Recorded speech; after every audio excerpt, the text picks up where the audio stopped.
Hello दोस्तों, स्वागत है आपका हमारे YouTube channel target GS all government exam पर। तो दोस्तों, जैसा कि हम लोग एशियन हिस्ट्री के प्रीवियस ईयर एग्जाम में पूछे गए महत्वपूर्ण क्वेश्चनों को चैप्टर वाइज कवर कर रहे थे, जैसा कि मैं आप लोगों को पहले भी बता चुका हूं।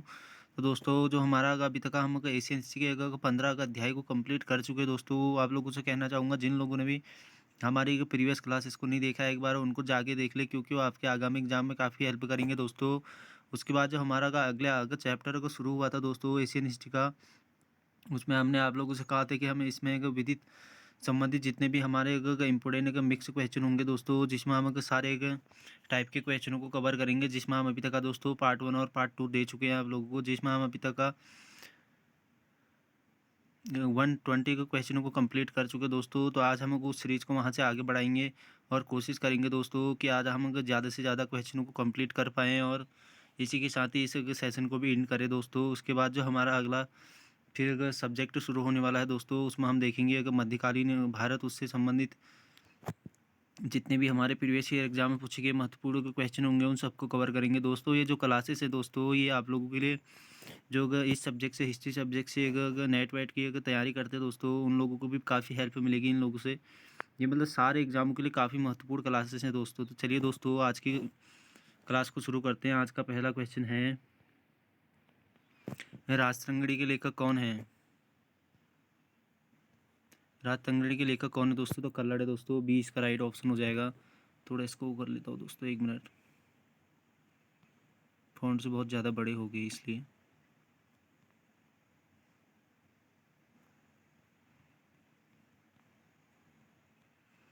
अब क्लीन दिख रहा होगा दोस्तों आप लोगों को। तो चलिए दोस्तों, अगले क्वेश्चन की तरफ बढ़ते हैं। क्वेश्चन नंबर 122, किस राजा द्वारा का अश्वमेध यज्ञ करने का वर्णन मिलता है दोस्तों? इनमें से कौन सा राजा है दोस्तों जिसके द्वारा का 4 अश्वमेध यज्ञ करने का वर्णन मिलता है? पहले भी इस क्वेश्चन को रिपीट कर चुके दोस्तों। प्रवरसेन था, इस प्रवरसेन प्रथम, सी इसका राइट हो जाएगा। अगले क्वेश्चन की तरफ बढ़ते हैं। क्वेश्चन नंबर 123, निम्न राजवंशों में से किस राजवंश का वर्णन का संगम साहित्य में प्राप्त नहीं होता है? इनमें के 4 राजवंश दिए हैं दोस्तों, इनमें से बताना है कि कौन सा किसका वर्णन अगर संगम साहित्यों में नहीं होता है। तो जो ए है दोस्तों, कदम्ब, उनका वर्णन नहीं मिलता है संगम साहित्य में, बाकी तीनों का मिलता है। चेर, चोल, पांड्य, इनका का वर्णन मिलता है दोस्तों। तो इसका ए हो जाएगा ऑप्शन। अगले क्वेश्चन की तरफ बढ़ते हैं। क्वेश्चन नंबर 124 देख लेते हैं दोस्तों। शैलेंद्र राजा बालपुत्र देव द्वारा नालंदा में निर्मित एक विहार के लिए निम्नलिखित में से किस किस राजा ने 5 गांव दान दिए थे दोस्तों? मोस्ट इंपोर्टेंट क्वेश्चन दोस्तों। इनमें बताना है दोस्तों, जो शैलेंद्र राजा बालपुत्र देव द्वारा नालंदा में निर्मित एक विहार था दोस्तों, उसको निर्मित करने के लिए किसने 5 गांव दान में दिए थे, वो बताना है।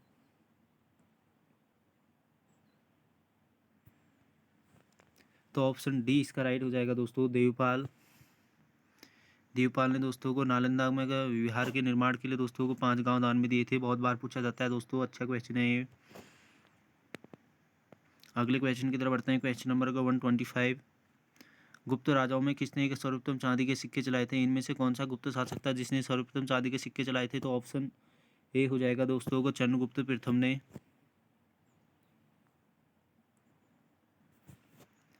मोस्ट इंपोर्टेंट क्वेश्चन है दोस्तों, आरएएस में पूछा गया है। अगले क्वेश्चन की तरफ बढ़ते हैं। क्वेश्चन नंबर 126, आदि वराह का धर्म के किसके सिक्के चलाए थे दोस्तों? जो आदि वराह का धर्म सिक्के थे दोस्तों, ये किसने चलवाए थे? कौन सा शासक था दोस्तों? तो ऑप्शन का ए हो जाएगा दोस्तों, प्रतिहार भोज।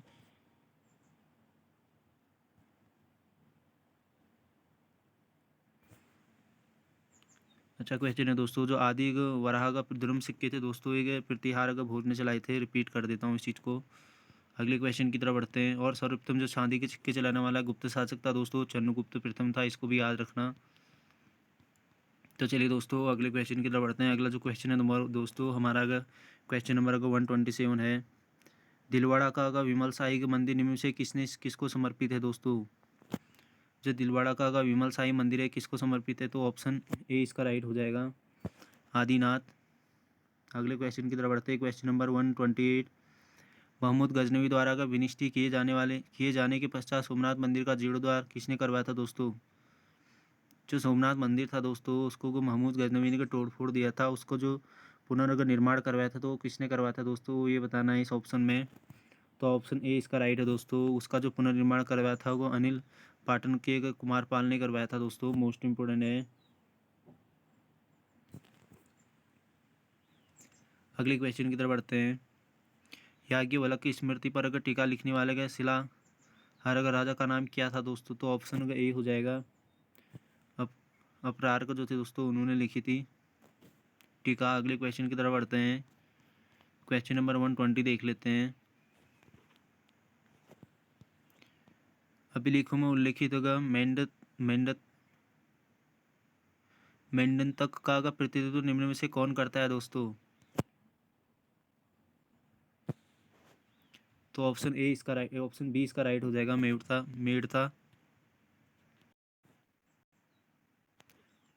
ऑप्शन बी इसका राइट है दोस्तों, मेड़ता। अगले क्वेश्चन की तरफ बढ़ते हैं। अगला क्वेश्चन है दोस्तों क्वेश्चन नंबर 131। भोज परमार ने निम्नलिखित में से किस ग्रंथ की रचना करी है। इनमें से बताना है दोस्तों, जो भोज परमार थे उनने किस ग्रंथ की रचना करी, तो डी इसका राइट ऑप्शन हो जाएगा। सम्रांगण जो सूत्र था दोस्तों इसकी रचना का भोज परमार ने करी थी। मोस्ट इंपोर्टेंट क्वेश्चन है, RES में पूछा गया है दोस्तों। अगले क्वेश्चन की तरफ बढ़ते हैं। पूर्व मध्यकालीन भारत में दोषी हट्ट किस प्रकार का बाजार था दोस्तों, तो ऑप्शन का बी इसका राइट हो जाएगा। कपड़ा बाजार था एक तरीके से मध्यकाल में दोस्तों को। दोषी का हट जो था दोस्तों एक कपड़ा बाजार हुआ करता था मध्यकाल में। मोस्ट इम्पोर्टेंट क्वेश्चन है। अगले क्वेश्चन की तरफ बढ़ते हैं। क्वेश्चन नंबर 133 है दोस्तों, इसको देख लेते हैं। जो प्रबंधक चिंतामणि के लेखक हैं वो कौन है, तो ऑप्शन सी हो जाएगा। मेरे तुंग जो है दोस्तों के प्रबंधक चिंतामणि के लेखक हैं। मोस्ट इम्पोर्टेंट है। अगले क्वेश्चन की तरफ बढ़ते हैं। अगला क्वेश्चन है क्वेश्चन नंबर 134। दक्षिण भारत के इतिहास में उसने संगत एवं विशेषता यह मिलती है कि बड़े साम्राज्य की अपेक्षा अगर छोटे छत्री राज्य विकसित हुए दोस्तों। एक बार और रीड कर देता हूँ दोस्तों। जो दक्षिण भारत के इतिहास में उसके संगत एवं विशेषता यह मिलती है कि एक बड़े साम्राज्य की अपेक्षा छोटे क्षेत्रीय अगर राज्य विकसित हुए थे, तो ऑप्शन सी इसका राइट है दोस्तों। को विशाल उपजाऊ भूमि क्षेत्रों का अभाव था दोस्तों। अगले क्वेश्चन की तरफ बढ़ते हैं। नागर द्रविड़ और वेसर क्या है दोस्तों, जो वर्ड है दोस्तों नागर द्रविड़ और वेसर ये क्या है दोस्तों, तो ऑप्शन का सी इसका राइट हो जाएगा। भारतीय के मंदिर को वास्तु की तीन के प्रमुख शैलियाँ हैं दोस्तों। एक मंदिर को वास्तु शैली है ये। अगले क्वेश्चन की तरफ बढ़ते हैं। Question number 136। कौन का महाभारत के एक तेलुगु को अनुवादों के लिए विख्यात है दोस्तों, माफी चाहूँगा दोस्तों। इनमें से बताना है दोस्तों कि महाभारत के तेलुगु का अनुवाद के लिए कौन विख्यात हैं, तो ऑप्शन सी इसका राइट हो जाएगा।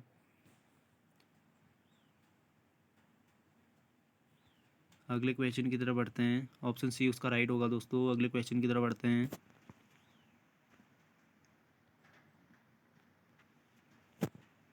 कूट करने वाला क्वेश्चन है दोस्तों, कूट करना है इसका, देख लेते हैं।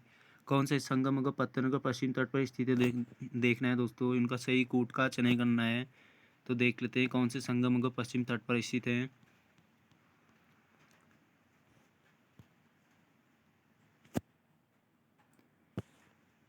तो दोस्तों जो तोंडी और मुसीरी है दोस्तों, ये पश्चिमी तट पर स्थित का पत्तन है दोस्तों, तोंडी और मुसीरी। तो इसका जो सी हो जाएगा दोस्तों को राइट ऑप्शन हो जाएगा। अगले क्वेश्चन की तरफ बढ़ते हैं। उत्तर भारत के किस मंदिर का शिखर द्रविड़ शैली का है दोस्तों, मोस्ट इंपोर्टेंट क्वेश्चन दोस्तों। आप लोगों को बताना है कि जो उत्तर भारत की मंदिर है दोस्तों उसमें द्रविड़ शैली का मंदिर कौन सा है, तो तेली का मंदिर होगा दोस्तों, जो द्रविड़ शैली में निर्मित है, ग्वालियर में स्थित है दोस्तों। मोस्ट इंपोर्टेंट क्वेश्चन है। तेली का जो मंदिर है ग्वालियर में स्थित है और इसको जो निर्माण किया गया है दोस्तों को द्रविड़ शैली में किया गया है। अगले क्वेश्चन की तरफ बढ़ते हैं। वैदिक ग्रंथों के भाष्यकार का सायण ने को का आश्रय प्राप्त है दोस्तों। जो वैदिक ग्रंथों के भाष्यकार का सायण है दोस्तों, इनको किसका आश्रय प्राप्त था, तो ऑप्शन का सी हो जाएगा, विजयनगर राजाओं का। अगले क्वेश्चन की तरफ बढ़ते हैं। Question number 140। निम्नलिखित राजाओं में से किसने मुंज सागर का तड़ाग खुदवाया था दोस्तों। मुंज सागर तड़ाग किसने खुदवाया था दोस्तों? इन शासकों से बताना है। तो ऑप्शन डी इसका राइट है दोस्तों, वाकपति द्वितीय ने। अगले क्वेश्चन की तरफ बढ़ते हैं कि बौद्ध धर्म की आलोचना को वैदिक परंपरा के अनुसार समर्थन करने के लिए विख्यात है दोस्तों। जो बौद्ध धर्म की आलोचना है उनको वैदिक परंपरा के समर्थन करने के लिए विख्यात है दोस्तों, इनमें से कौन है? तो ऑप्शन सी है दोस्तों, कुमारिल इसके लिए प्रसिद्ध है दोस्तों। अगले क्वेश्चन की तरफ बढ़ते हैं। चोल राज्य में अगर नाट्यम विनियोगम शब्द का क्या अभिप्राय है दोस्तों? जो चोल काल था दोस्तों उसमें जो नाट्यम विनियोगम शब्द था दोस्तों, इसका क्या अभिप्राय था? इसका तो जो अभिप्राय था दोस्तों सी इसका राइट हो जाएगा। नाडु के खर्च के लिए एक कर था दोस्तों, एक नाट्यम विनियोगम। मोस्ट इंपोर्टेंट क्वेश्चन है, यूपी पीसीएस में पूछा गया है। अगले क्वेश्चन की तरफ बढ़ते हैं। चोलू के अंतर्गत तट तोली का अदा करते थे दोस्तों, क्या अदा करते थे? तो ऑप्शन है सी इसका राइट हो जाएगा दोस्तों, सुनार। अगले क्वेश्चन की तरफ बढ़ते हैं। क्वेश्चन नंबर 144 है। सिरवड़ बेलगोला में गोमतेश्वर की विशाल प्रतिमा किसने स्थापित करी थी? जो सिरवड़ बेलगोला है दोस्तों उसमें विशाल गोमतेश्वर की प्रतिमा किसने स्थापित करी थी? ऑप्शन ए इसका राइट हो जाएगा, चामुंडा राय ने सिरवड़ बेलगोला में गोमतेश्वर की विशाल प्रतिमा स्थापित करी थी दोस्तों। मोस्ट इंपोर्टेंट क्वेश्चन है, चामुंडा राय याद रख लेना इसको। अगले क्वेश्चन की तरफ बढ़ते हैं। कौन वैष्णव धर्म के सनक संप्रदाय का आचार्य था दोस्तों? मोस्ट इंपोर्टेंट क्वेश्चन है, आप लोग को बताना है दोस्तों। जो वैष्णव धर्म के सनक संप्रदाय थे इसके आचार्य कौन थे? तो ऑप्शन बी इसके राइट हो जाएगा दोस्तों, निम्बकाचार्य। सनक संप्रदाय के जो आचार्य थे दोस्तों वो निम्बकाचार्य थे दोस्तों। अगले क्वेश्चन की तरफ बढ़ते हैं। क्वेश्चन नंबर 146 है। चहमानों ने दिल्ली का किससे छीनी थी दोस्तों?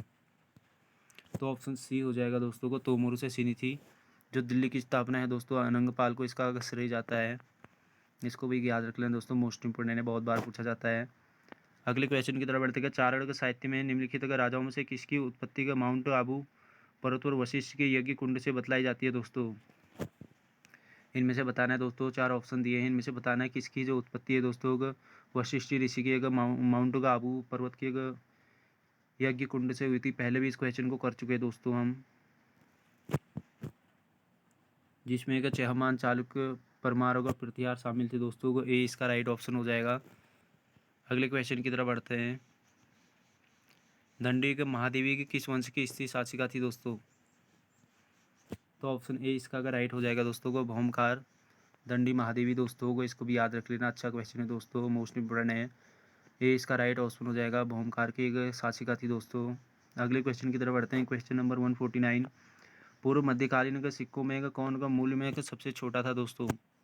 कुछ सिक्के दिए गए हैं दोस्तों, उनमें बताना है कि कौन सा सिक्का पूर्व मध्यकाल में सबसे छोटा था। तो जो ऑप्शन का डी होगा दोस्तों ये इसका राइट हो जाएगा।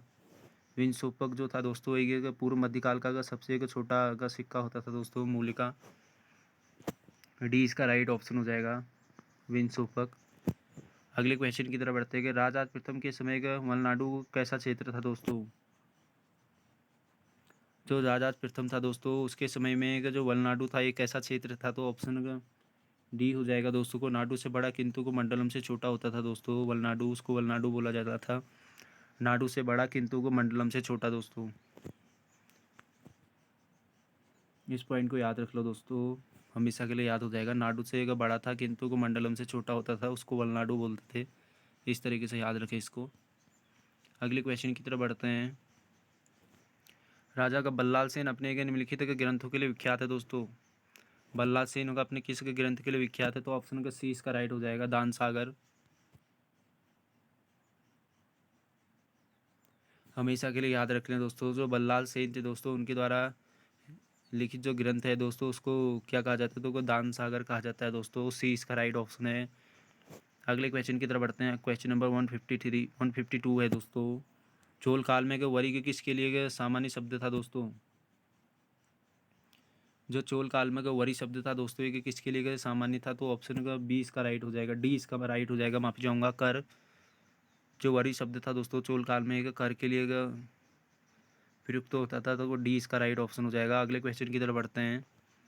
चोलकालीन सोने का सिक्का क्या कहलाता था दोस्तों? जो चोल काल में सोने का सिक्का होता था वो क्या कहलाता था दोस्तों? मोस्ट इंपोर्टेंट क्वेश्चन है। तो ऑप्शन का सी इसका राइट हो जाएगा, कासू। सोने का सिक्का कासू कहलाता था दोस्तों चोल काल में। अच्छा क्वेश्चन है ये। अगले क्वेश्चन की तरफ बढ़ते हैं। क्वेश्चन नंबर 154, कौन का प्रथम का सर्वसत्ता का संपन्न चोल शासक था दोस्तों? तो ऑप्शन का बी इसका राइट हो जाएगा, आदित्य। अगले क्वेश्चन की तरफ बढ़ते हैं। चोल काल में के बेटी का क्या अभिप्राय है दोस्तों? जो चोल काल में का बेटी का अभिप्राय है दोस्तों क्या था? तो ऑप्शन बी इसका राइट हो जाएगा, सार्वजनिक कार्यों के लिए बेगार। अगले क्वेश्चन की तरफ बढ़ते हैं। चोल काल में के प्रत्येक नाडु में एक सभा होती थी जिसे कहते थे दोस्तों?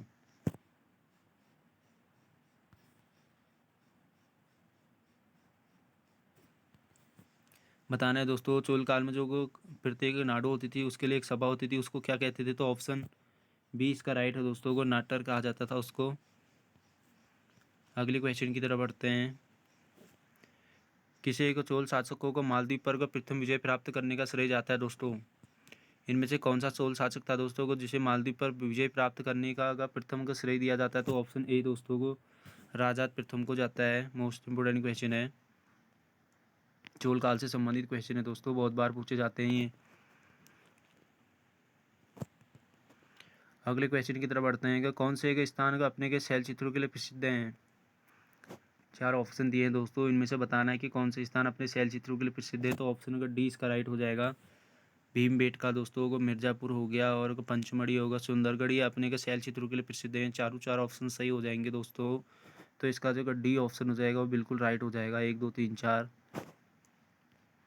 अगले क्वेश्चन की तरफ बढ़ते हैं। मुद्रा लेख होगा श्री सोमल होगा सोमल देवी ने, माफी चाहूँगा एक बार और रीड कर देता हूँ दोस्तों को। मुद्रा लेख होगा श्री सोमल देवी किस वंश की रानी का संदर्भ है दोस्तों?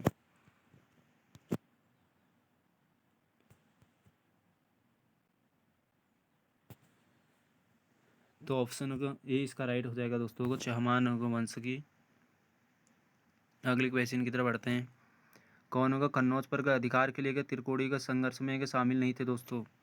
तो ऑप्शन का ए हो जाएगा दोस्तों को, चोल शामिल नहीं थे, बाकी 3 थे, राष्ट्रकूट, पाल, प्रतिहार शामिल थे दोस्तों।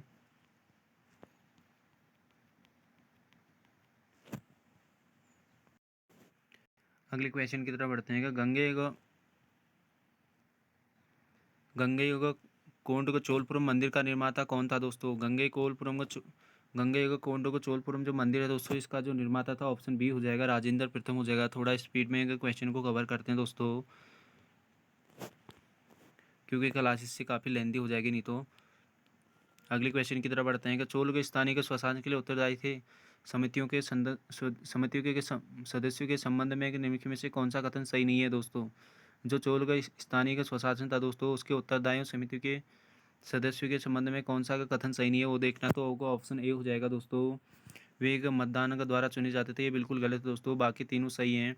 वे चिट्ठी निकाल कर चुने जाते थे, बिल्कुल सही है दोस्तों। को सदस्य बनने के लिए उन्हें कतिपय के शर्तों को पूरा करना होता है दोस्तों, उसके लिए कुछ कंडीशन होती थी, उनको पूरा करना होता था, ये भी बिल्कुल सही है। चोरी के अपराध में दंडित कोई व्यक्ति के सदस्य नहीं बन सकता था दोस्तों। चोल काल में जो स्थानीय स्वशासन था उसकी जो समितियाँ थे उसकी सदस्य बनने के लिए जो योग्यताएं थी दोस्तों। तो अगले क्वेश्चन की तरफ बढ़ते हैं। क्वेश्चन नंबर 163 है दोस्तों, जिसमें हम देखेंगे धर्मशास्त्र लेखकों में से कौन सा गढ़वाल का राजा गोविंद चंद्र का मंत्री था दोस्तों? तो ऑप्शन का बी हो जाएगा, लक्ष्मीधर। गढ़वाल राजा का गोविंद चंद्र का जो मंत्री था दोस्तों वो लक्ष्मीधर था। मोस्ट इंपोर्टेंट क्वेश्चन है। अगले क्वेश्चन की तरफ बढ़ते हैं। कश्मीर में परिहास का पुर नगर को स्थापित किसने करवाया था दोस्तों? जो कश्मीर है दोस्तों उसमें परिहासपुर नगर की स्थापना किसने करी थी? तो ऑप्शन का ए हो जाएगा, ललितादित्य ने करी थी दोस्तों को परिहास का पूर्व नगर की स्थापना कश्मीर में। अगले क्वेश्चन की तरफ बढ़ते हैं। किस मंदिर का शिखर द्रविड़ शैली का दोस्तों? इनमें से किस मंदिर का शिखर द्रविड़ शैली का दोस्तों वो बताना है, तो ऑप्शन का डी इसका राइट हो जाएगा दोस्तों, तेलिका मंदिर, जो ग्वालियर में। रिपीटेड क्वेश्चन है दोस्तों, पहले भी हम कवर कर चुके हैं इसको। तेलिका मंदिर ग्वालियर में स्थित है, द्रविड़ शैली में निर्मित है। अगले क्वेश्चन की तरफ बढ़ते हैं कि प्रबंधन का चिंतामणि का लेखक कौन है? ये भी रिपीटेड क्वेश्चन है दोस्तों, बताओ आप लोगों जो प्रबंधक चिंतामणि का लेखक था वो कौन था? तो ऑप्शन बी था दोस्तों को, मेरुतुंग ने चिंतामणि पुस्तक लिखी थी दोस्तों। अगले क्वेश्चन की तरफ बढ़ते हैं। पूर्व मध्यकाल में दंड पासी कौन होता था दोस्तों?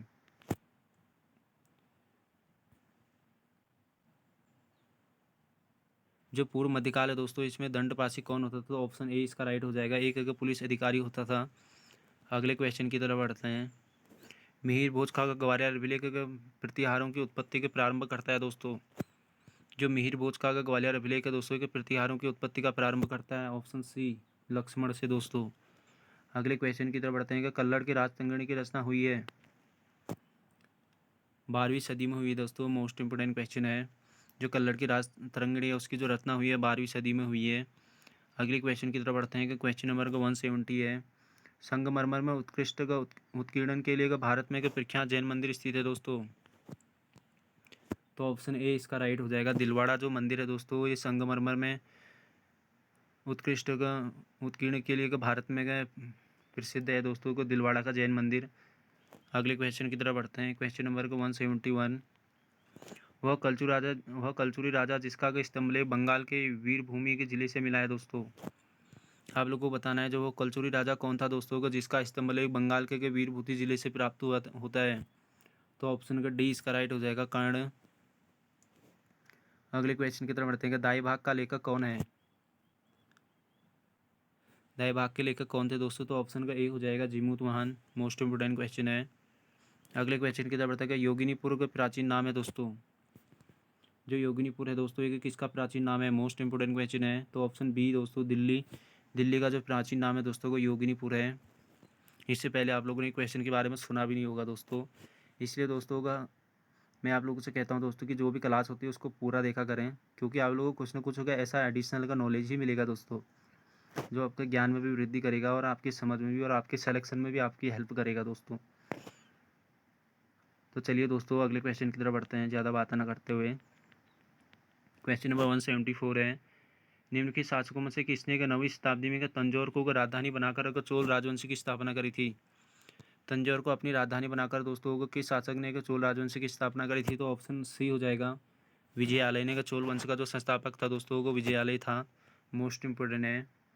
अगले क्वेश्चन की तरफ बढ़ते हैं कि लंबी सूची की प्रस्तुत करता है। डी इसका राइट हो जाएगा दोस्तों, माफी चाहूँगा अलबरूनी। अगले क्वेश्चन की तरफ बढ़ते हैं कि राजा प्रीतम के समय का नागी के पत्तनम में चूड़ामणि विहार का बनवाने वाले राजा का मार्ग विजयो तुंग वर्मन कहाँ के राजा थे दोस्तों? जो मार विजयो तुंग थे दोस्तों को वर्मन एक कहाँ के राजा थे? तो ऑप्शन का डी इसका राइट हो जाएगा दोस्तों को, श्री विजय। चूड़ामणि का विहार का भी इन्होंने निर्माण करवाया था दोस्तों, इसको भी याद रख लेना। अगले क्वेश्चन की तरफ बढ़ते हैं।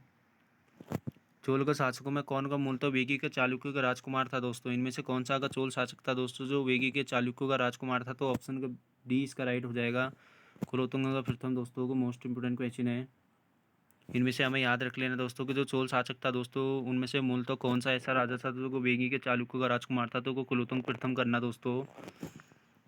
अगले क्वेश्चन की तरफ बढ़ते हैं कि विक्रमशिला महाविहार का संस्थापक किसे माना जाता है? जो विक्रमशिला का महाविहार है दोस्तों इसका अगर संस्थापक धर्मपाल को माना जाता है। डी इसका राइट ऑप्शन हो जाएगा।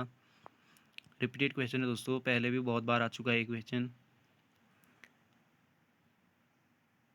जो कंडार कोंडा उपाधि है दोस्तों ये किस राजा की है? आप लोगों को बताना है दोस्तों को कंडार कोंडा जो उपाधि है किस राजा की? तो ऑप्शन का बी इसका राइट हो जाएगा, राजेंद्र प्रथम। अगले क्वेश्चन की तरफ बढ़ते हैं। विक्रमांक देवचरितम का लेखक कौन है दोस्तों? जो विक्रमांक देवचरितम है दोस्तों इसका लेखक कौन था? तो ऑप्शन ए इसका राइट हो जाएगा दोस्तों को, विलड़ दोस्तों, कल्लड़, माफी चाहूँगा कल्लड़ जो कह रहा हूँ। जो विक्रमांक देवचरितम का लेखक था दोस्तों वो विल्लड़ था दोस्तों। ए इसका राइट ऑप्शन होगा। अगले क्वेश्चन की तरफ बढ़ते हैं। ग्वालियर में एक मंदिरों में से किसका का शिखर द्रविड़ शैली का है दोस्तों? ग्वालियर में स्थित मंदिरों में से तेली मंदिर दोस्तों, पहले भी बता चुका हूँ आप लोगों को। डी इसका राइट होगा। अगले क्वेश्चन की तरफ बढ़ते हैं। किसने कश्मीर में दोस्तों को परिहासपुर का नगर बसाया था? ये भी रिपीटेड क्वेश्चन है दोस्तों। तो ऑप्शन सी दोस्तों को जय सिंह ने, नहीं दोस्तों माफी चाहूँगा 83 क्वेश्चन देख लिया मैंने। 82 क्वेश्चन नंबर 82 था दोस्तों। इसमें देखा दोस्तों किसने कश्मीर में परिहासपुर का नगर बसाया? तो दोस्तों जो कश्मीर में परिहासपुर नगर बसाया था दोस्तों को ललितादित्य ने बसाया था। सी इसका राइट हो जाएगा। माफी चाहूँगा दोस्तों थोड़ी सी खांसी हो गई मुझको। अगले क्वेश्चन की तरफ बढ़ते हैं दोस्तों। अगला क्वेश्चन है क्वेश्चन नंबर 83। कल्लड़ की राजतरंगिणी में वर्णित का अंतिम राजा कौन है दोस्तों? जो कल्लड़ की राजतरंगिणी है दोस्तों, इसमें वर्णित अंतिम राजा कौन है? तो जयसिंह है दोस्तों। जो कल्लड़ की राजतरंगिणी है उसमें अंतिम राजा जो वर्णित है वो जयसिंह है। और उस क्वेश्चन को एकदम अगर याद कर ले दोस्तों, किसने का कश्मीर में परिहासपुर नगर बसाया था, तो वो ललितादित्य ने बसाया था। बहुत बार कश्मीर के इतिहास से संबंधित क्वेश्चन पूछे जाते हैं दोस्तों, तो कभी अगर उनको डेप्थ में जाना होगा दोस्तों तो इस तरीके के क्वेश्चन को पूछ सकते हैं, रिपीट कर सकते हैं वो एग्जामिनर। तो अगले क्वेश्चन की तरफ बढ़ते हैं। Question number 184। इससे पहले आप लोगों से एक क्वेश्चन पूछता है दोस्तों, कश्मीर का अकबर किसे कहा जाता है दोस्तों? तो मैं ही बता देता हूँ दोस्तों, जो कश्मीर का अकबर है दोस्तों को जैनुल आबदीन को कहा जाता है। अगले क्वेश्चन की तरफ बढ़ते हैं। Question number 184। कौन सा कथन का प्रारंभिक मध्यकालीन भारतीय समाज के बारे में लागू नहीं होता है? तो ऑप्शन का डी लागू नहीं होता है दोस्तों। ब्राह्मणों ने अपने के विशेष अधिकारों का कायम रखा और उनमें उपजातियां का उत्पन्न नहीं हुई, ये बिल्कुल गलत है दोस्तों, बाकी तीनों सही हैं। अगले क्वेश्चन की तरफ बढ़ते हैं। यहाँ की वलक की स्मृति पर टीका लिखने वाले के सिपा सलाहकार का कौन थे दोस्तों? तो ऑप्शन ए हो जाएगा अफरार का जो थे दोस्तों को उन्होंने लिखी थी याज्ञवल्क्य की स्मृति पर टीका। अगले क्वेश्चन की तरफ बढ़ते हैं कि कर्प मंजूरी का अगर लेखक राजशेखर किस शासक के दरबार में अगर सुशोभित थे दोस्तों? कर्प मंजूरी के लेखक राजशेखर, ये भी रिपीटेड क्वेश्चन है दोस्तों, पहले भी कर चुके हैं हम इसको। तो को महेंद्र प्रथम के अगर राज दरबार में रहते थे दोस्तों को जो राजशेखर थे। अगले क्वेश्चन की तरफ बढ़ते हैं। जयपाल का किस वंश का शासक था दोस्तों? को जयपाल किस वंश से संबंधित था? तो वो ऑप्शन का बी हो जाएगा हिंदू शाही वंश से। ऑप्शन बी इसका राइट होगा दोस्तों। इसको भी अच्छे से क्लियर कर ले दोस्तों, जो कि हिंदू शाही वंश है, यहाँ से भी बहुत बार क्वेश्चन पूछा जाता है। किसने के मामल्लपुरम का नगर की स्थापना करी थी? इनमें से बताना है दोस्तों, किसने के मामल्लपुरम का नगर की स्थापना करी थी? तो ऑप्शन का ए हो जाएगा। जो नरसिंह वर्मन का प्रथम था दोस्तों, उसने मामल्लपुरम नगर की स्थापना करी थी। मोस्ट इंपोर्टेंट क्वेश्चन है। अगले क्वेश्चन की तरफ बढ़ते हैं दोस्तों। Question number 189। वे उत्तर का भारतीय राजवंश जिन्होंने राष्ट्रकूट का मुकाबला किया था दोस्तों। मोस्ट इंपोर्टेंट क्वेश्चन है दोस्तों। वे के उत्तर का भारतीय राजवंश का नाम बताना है जिसने के राष्ट्रकूटों का मुकाबला किया था। तो ऑप्शन सी हो जाएगा। जो प्रतिहार एवं पाल थे दोस्तों, उन्होंने राष्ट्रकूटों का मुकाबला किया था। सी इसका राइट ऑप्शन हो जाएगा। यूपी पीसीएस में पूछा गया है दोस्तों। अगले क्वेश्चन की तरफ बढ़ते हैं। कौन सी का समिति का चोल प्रशासन के अंतर्गत व्यापारियों के हितों की रक्षा करती है दोस्तों? तो ऑप्शन का डी इसका राइट हो जाएगा, नगरम। जो चोल प्रशासन था दोस्तों, उसके अंतर्गत जो व्यापारियों के हितों की रक्षा करता था वो नगरम होता था दोस्तों।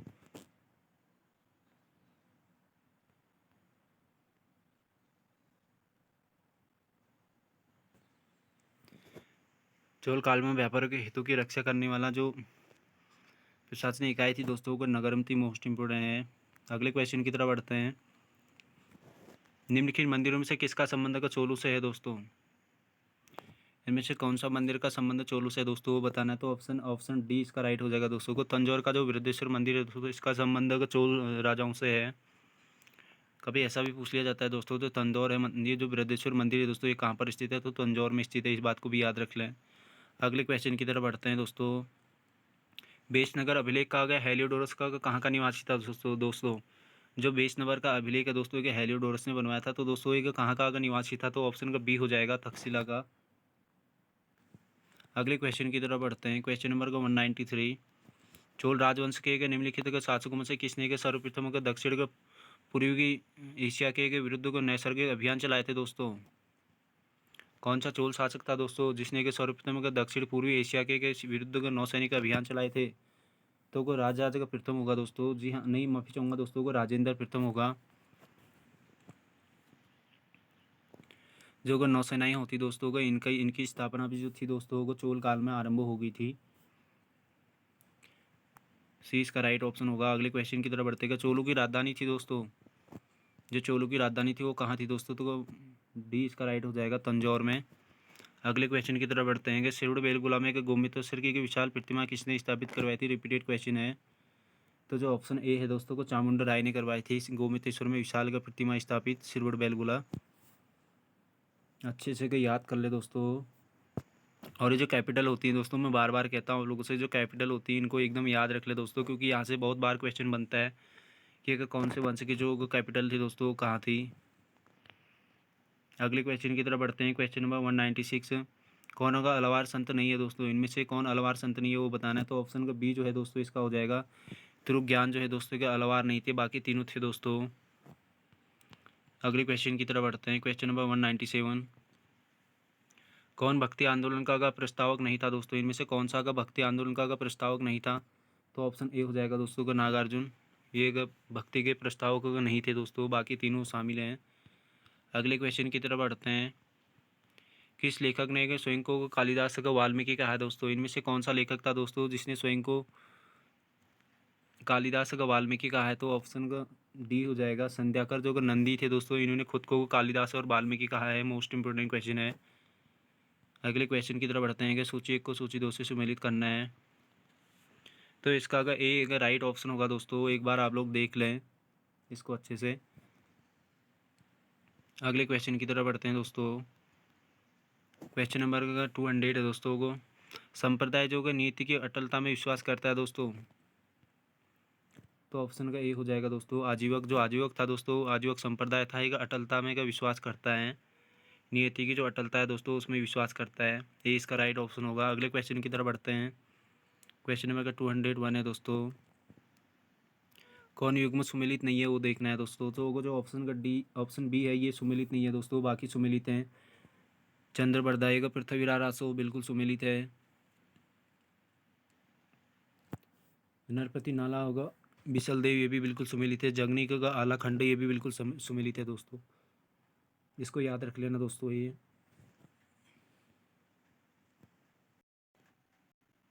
इसको अच्छे से याद रख लेना दोस्तों को, जो आला खंड है दोस्तों ये जगनी की एक रचना है, मोस्ट इंपोर्टेंट है दोस्तों, कभी पूछी जा सकती है। तो चलिए दोस्तों अगला क्वेश्चन देख लेते हैं। बस अगर 2 मिनट पेशेंस बना के रखे दोस्तों, क्वेश्चन एंड ही होने वाले हैं इस सेशन, और फिर हमारा एशियन भी इसी के साथ आज कंप्लीट हो जाएगा दोस्तों। कल से हम अगर अपनी मेडवेल की क्लासेस शुरू कर देंगे। तो प्राचीन भारतीय कला के बारे में निम्नलिखित में से कौन सा एक कथन का गलत है बताइए दोस्तों। तो जो ऑप्शन सी है दोस्तों ये बिल्कुल गलत है, इस पर का कोई विशेष प्रभाव नहीं पड़ा है, ये बिल्कुल गलत है दोस्तों। अगले क्वेश्चन की तरफ बढ़ते हैं। अद्वैतवाद का दर्शन के संस्थापक कौन है। तो ऑप्शन का ए इसका राइट हो जाएगा शंकराचार्य। अगले क्वेश्चन की तरफ बढ़ते हैं कि विक्रम संवत का प्रारंभ कब से हुआ था दोस्तों। तो 57 का हो जाएगा दोस्तों को, 57 ईसा पूर्व हो जाएगा, ये बिल्कुल राइट है। अगले क्वेश्चन की तरफ बढ़ते गए। एम्फोरा जार होता था दोस्तों, जो एम्फोरा का जार था दोस्तों ये क्या होता था। वो ऑप्शन बी इसका राइट हो जाएगा लंबा एवं अगर दोनों को तरफ का हत्तेदार जार होता था दोस्तों को, 20 का राइट हो जाएगा। अगले क्वेश्चन की तरफ बढ़ते हैं। सूची 1 को सूची 2 के साथ सुमिलित करना है दोस्तों। तो ऑप्शन का सी इसका राइट हो जाएगा। भवभूति जो है दोस्तों, भवभूति इनका संबंध का उत्तर का रामचरित से हो जाएगा। शूद्रक जो है दोस्तों मृच्छकटिगम से हो जाएगा। और जो दंडी है दोस्तों, दंडी उनका अगर 10 कुमार चरितम हो जाएगा। जो भारवी है दोस्तों उनकी एक जो रचना थी वो किरातार्जुनी थी। एक बार आप लोग इसको अच्छे से देख ले दोस्तों, वो कॉपी में अपनी एक नोटबुक में इनको नोट कर लें जितनी भी अगर रचनाएँ हैं, उससे एक आपका अगर डाउट भी क्लियर हो जाएगा और हमेशा के लिए याद भी हो जाएंगी दोस्तों चीज़ें। अगले क्वेश्चन की तरफ बढ़ता है कि खसरा नामक दस्तावेज से आशय है दोस्तों। जो खसरा नामक दस्तावेज था दोस्तों इसका क्या आशय है। तो ऑप्शन का सी हो जाएगा राजस्व संबंधी एक दस्तावेज है दोस्तों। खसरा यूपी पीसीएस में पूछा गया दोस्तों, मोस्ट इंपोर्टेंट क्वेश्चन है। अगले क्वेश्चन की तरफ बढ़ते हैं। निम्न में से किस राजवंश के फूफी की पुत्री के साथ का विवाह वर्जित नहीं था दोस्तों। तो ऑप्शन का सी हो जाएगा इच्छाकू। अगले क्वेश्चन की तरफ बढ़ते हैं। अष्टांग हद्य संहिता का निम्न में से किससे संबंधित है दोस्तों, किससे संबंधित ग्रंथ है। तो ऑप्शन का डी हो जाएगा चिकित्सा शास्त्र से संबंधित है दोस्तों, डी इसका राइट ऑप्शन हो जाएगा। अगले क्वेश्चन की तरफ बढ़ते हैं। क्वेश्चन नंबर का 210 हो गया। कौन को सुमिलित नहीं है दोस्तों, इनमें से कौन सुमिलित नहीं वो बताना है। तो ऑप्शन का सी का सुमिलित नहीं है दोस्तों को आर ओ में पूछा गया यूपी। बाकी एक सुमिलित है दोस्तों। कुषाण का स्वर्णयुग ताम्र मुद्राएं चलाई थी, गुप्तों ने स्वर्णयुग रजत मुद्राएं चला थी। जो कलचुरी थे दोस्तों उन्होंने स्वर्ण रजत एवं ताम्र मुद्राएं चलाई थी दोस्तों। अगले क्वेश्चन की तरफ बढ़ते हैं। सभ्यताओं का उत्तर से एक दक्षिण का सही कालक्रम क्या होगा दोस्तों। तो ऑप्शन का डी हो जाएगा एजटेक हो जाएगा दोस्तों। उसके बाद माया का मुइस्का हो गया, इनका जो होगी दोस्तों को, ये बिल्कुल इसका सही क्रम हो जाएगा। उत्तरी दक्षिण की जो सभ्यताएं थी उनका क्रम बताना है, तो होगा डी इसका राइट हो जाएगा। अगले क्वेश्चन की तरफ बढ़ते हैं। किसको को यूनेस्को द्वारा का जुलाई का 2016 में विश्व धरोहर सूची में रखा गया है दोस्तों? इनमें से बताने दोस्तों को किसको को यूनेस्को ने 2016 में विश्व धरोहर सूची में रखा है, तो ऑप्शन का डी हो जाएगा। जो नालंदा विश्वविद्यालय का पूरा स्थल है दोस्तों, इसको को यूनेस्को द्वारा का 2016 में विश्व धरोहर का सूची में रखा गया है। उत्तराखंड का लोअर का फीचर्स वगैरह में पूछा गया क्वेश्चन है दोस्तों, मोस्ट इंपोर्टेंट है। अगले क्वेश्चन की तरफ बढ़ते हैं दोस्तों। चीनी यात्री के सुयंग ने भारत यात्रा की थी दोस्तों। जो चीनी यात्री सुयंग थे दोस्तों, उसने भारत यात्रा कब करी थी? तो ऑप्शन का ए इसका राइट हो जाएगा। 515 से 520 तक जो सुंगयून थे दोस्तों, इसने जो भारत की यात्रा करी थी कि 515 से 530 तक करी थी। मोस्ट इंपोर्टेंट है। अगले क्वेश्चन की तो बढ़ते हैं। अलाब्रूनी ने निम्न में से किन धार्मिक रीतियों के प्रचलन का वर्णन करा है? दैनिक यज्ञ का करा है दोस्तों, व्रतों का करा है और दान का भी करा है। तो होगा ऑप्शन ए इसका राइट हो जाएगा। दैनिक यज्ञ, व्रत एवं दानों का उल्लेख करा है अलाब्रूनी ने अपने धार्मिक रीतियों के प्रवचन का में। तो दोस्तों इसी के साथ हमारे गए एशियन की जो अगर क्लासेस थी दोस्तों को प्रीवियस ईयर में एग्जाम में पूछे गए महत्वपूर्ण क्वेश्चनों की, तो हमने अगर सेशन आज कंप्लीट कर लिया दोस्तों। कल हमारा अगर जो होगा दोस्तों का अगला का मेडिवल से संबंधित क्लासेस शुरू हो जाएंगे दोस्तों, जिसमें हम देखेंगे कि भारत पर जो अरबों का आक्रमण हुआ था वो किस तरीके से हुआ था। इससे संबंधित जितने भी हमारे प्रीवियस ईयर एग्जाम में पूछे गए महत्वपूर्ण क्वेश्चन हैं उनको कवर करेंगे दोस्तों। तो चलिए दोस्तों, आप लोगों को अगर क्लासेस अगर दोस्तों को बिल्कुल भी अच्छी लगी तो अपना सपोर्ट बना के रखें, और जितना प्यार आप लोगों ने एशियन को दिया है उतना ही मेडल को भी दे। तो दोस्तों चलिए दोस्तों, थैंक यू, धन्यवाद, मिलते हैं जल्दी।